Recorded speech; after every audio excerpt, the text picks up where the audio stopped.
I often have an allergic reaction to hyperbole when it is not accompanied by a good dose of humor or an honest assessment of the hyperbolic statement on offer.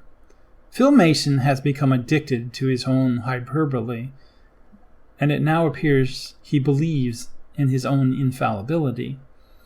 As a number of mistakes in hyperbolic statements grow, I fear we have lost a rational mind to his own delusion of superior thinking.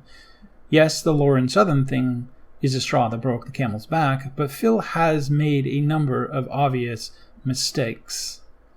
The Hyperloop, quaintly enough, was the first mistake that drew my concern. This mistake is born out of the distinction between scientists and engineers.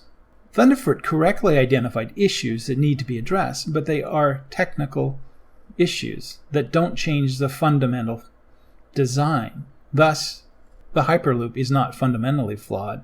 It's flawed if they use a design of his creating, i.e. brakes and electric blankets solve the fundamental concerns he has.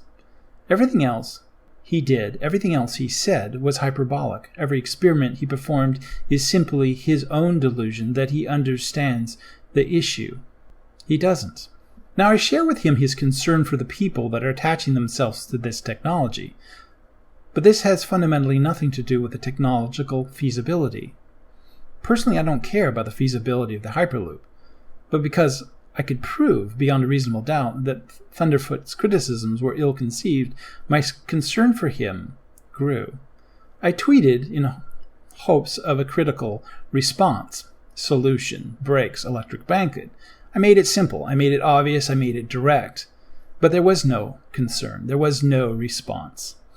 And of course, there's a lot of reasons for that, and I can't concern myself with all the reasons someone wouldn't respond to a tweet.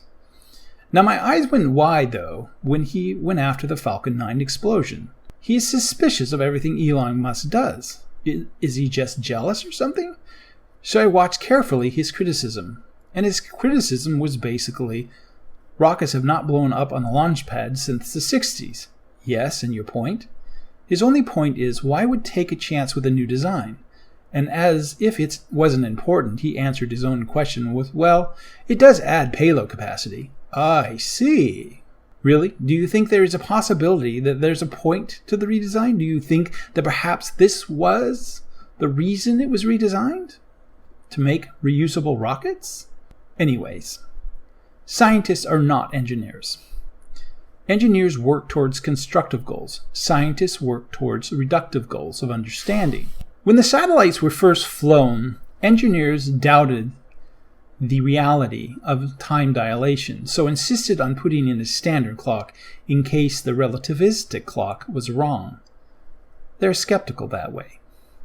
Theory and practice diverge when it does not have a concrete applications. Up until satellites, there was no concrete application for time dilation.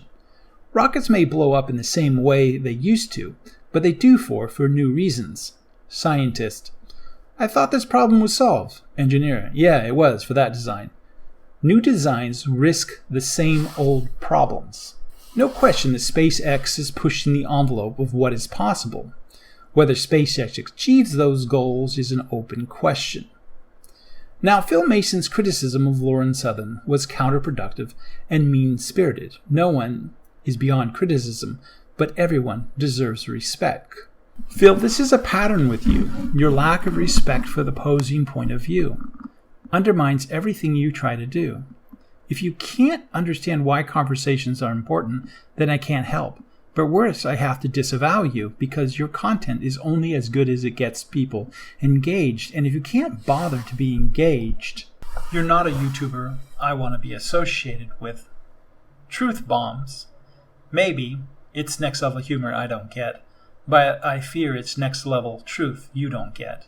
Everything you want requires engagement. Your insular, elitist education severely cripples your ability to see reality from alternative perspective.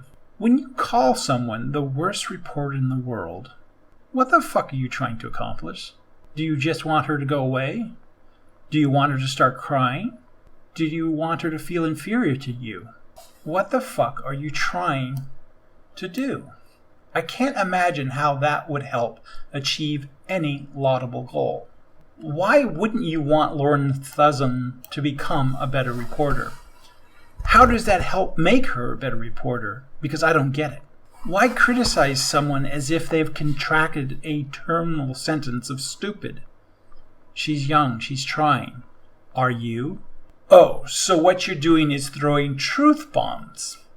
No, that stinky, smelly thing in your hand, that is what you call a shit bomb. And that is what you're throwing. Dialogue is an essential ingredient to where I want to see YouTube and social media go. You're basically being an antisocial troll without the capacity of effective self-reflection. Now, I suspect some of this has to do with the loss of your father. But everyone who has called you out on this is right to call you out. And I've heard some well thought out and compassionate responses to you. So people clearly care about your opinions. You need to do some self-reflection because this is not constructive behavior.